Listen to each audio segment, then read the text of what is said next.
Thank you, Mr. Chairman. And I want to thank each and every one of the witnesses for joining us today. I want to express my deep gratitude to those of you who served for your selfless service to our country, and to all of you for helping Americans and vulnerable Afghans to get to safety. As we all know, the war in Afghanistan lasted for over 20 years, over 4 administrations, and over 10 Congresses. And the American people fought and paid for this war in so many ways. They deserve a full accounting, as many mistakes were made along the way by many, many decision makers over many years. So I'd like to start with the February 2020 Trump-Doha agreement. Mr. Lucier, when I read that agreement, I was shocked by how few conditions there were in that agreement. There were no protections for the women and girls in Afghanistan, for the Afghan people who had helped us and worked side by side with our forces. Frankly, there were hardly any requirements for the Taliban to meet. So in retrospect, what should have been done differently in negotiating or reaching that agreement?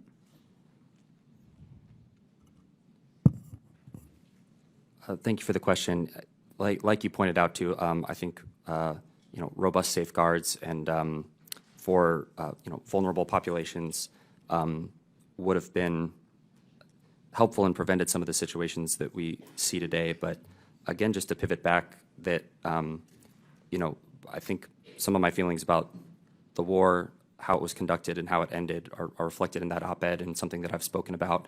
But I just want to pivot back again to the Team America has these 70,000 folks who are here, and these questions about how the war should have ended. There are lots of interesting and difficult questions that we can all grapple with, and that perhaps we should have grappled with at the time. But I'm really focused on. There's a lot of folks who are relying on me, my team, and other folks here at this witness stand who, those are important conversations that we can have. But these folks who are facing life and death in dire circumstances are really relying on us to take actions moving forward. And so that's where I'm spending the majority of my time and effort and research. And what I'm much more familiar with is how to get more SIVs here, how to protect maybe the women and girls who weren't protected by that 2020 agreement. But that's what I'm focused on in the stories that I hope to tell here today.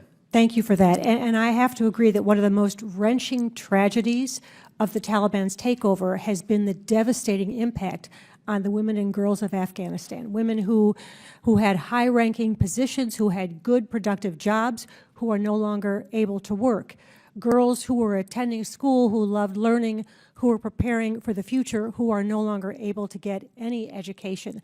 And several years ago, before the withdrawal, we had a Zoom meeting with a group of these women, and we asked them if they were trying to get out.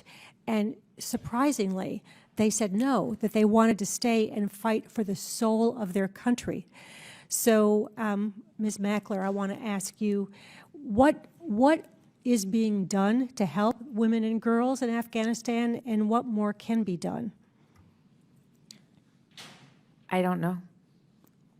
I'm an immigration lawyer. As I said, they have no options. I think there's only pressure that can be put on the Taliban to uphold international standards of human rights and to treat them in a certain way. Just today, the New York Times had an article on how these women and girls are suffering even more right now under the cruel winter that Afghanistan is going through. I think we have to continue to shine a light on the conditions that they are under and continue to exert pressure. I will say I have met some truly extraordinary women. I was very privileged in the early days of the evacuation to help one young woman, barely 23 years old, who escaped hours before the fall of Kabul and had been running a nonprofit in Afghanistan to educate women, and she continues to do that from the United States. And she is not the only one who I know has come here and continues these efforts within other networks of women to continue the work that was happening, even if it's less visible now by necessity.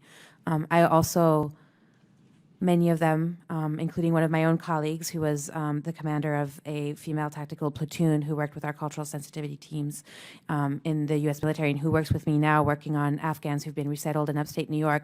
She and others like her have continued to tell me that their biggest wish, their biggest desire is to return, to be able to find a way one day to return so that they can keep fighting that fight. I want to thank all of you for all the work you're doing. I wish we could hear more. My time has expired, and I yield back.